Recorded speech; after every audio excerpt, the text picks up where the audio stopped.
All right, the last thing I wanted to show you in the basic sewing here today is how to do a blind hem, how to sew a blind hem.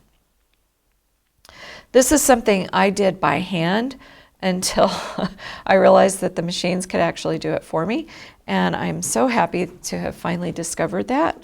My brother is 6'2", but for some reason I always have to hem his pants for him, so now it's not nearly as much trouble. When I am sewing his pants, I will take the tray off, the accessory tray off, and use the free arm portion of the machine. But we're not going to do that today. I just wanted to remind you that it's there. Okay, so I'm going to use, this is a woven, a nice wool fabric, and I would consider this a woven medium. So we're going to go back to and select woven medium, which is B. And then the blind hem stitch is number 5. Okay, and if you don't know what these are, the book has some great pictures and diagrams that help remind you what these icons mean. So if you're not sure which one to select, check your manual. All right, now let's look at the screen again. So it's taking us back to a size 80 needle. It's set the tension for us. I need to change the presser foot pressure because we had it at 1 for that stretch medium fabric. So I'm going to turn that back to the N. And I've selected woven medium, which is B, and 5, which is the blind hem. It's recommending also that I use the D foot. So I'm going to take this foot off, just push it forward. I keep my other hand in front just so I don't send it flying across the room. And then I'm going to put the D foot on. Before I do that, I want to show you though how this foot works. So, and I'll show you the blind hem fold again here in a minute, but I just want to show you when we get there how you're going to line the foot up. This foot has a shorter side and a wider side, a longer side, and it's also narrower and wider.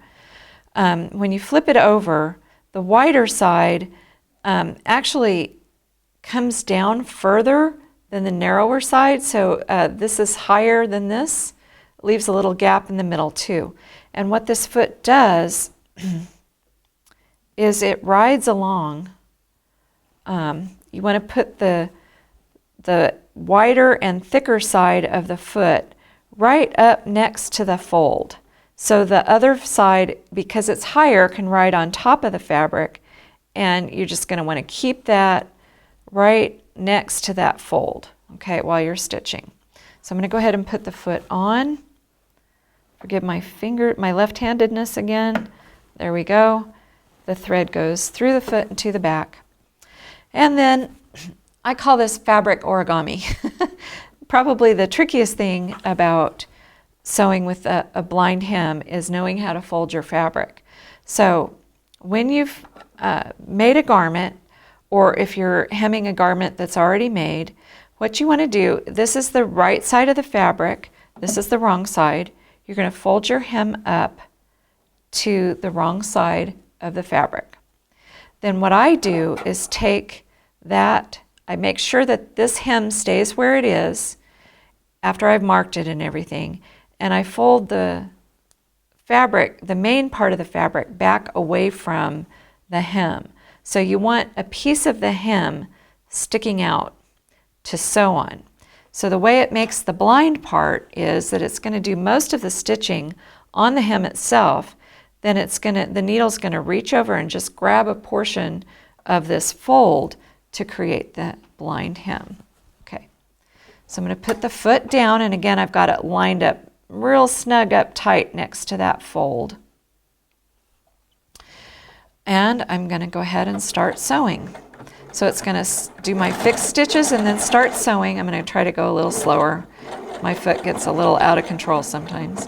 So you can see, so it's stitching on this side and reaching over and grabbing that fold.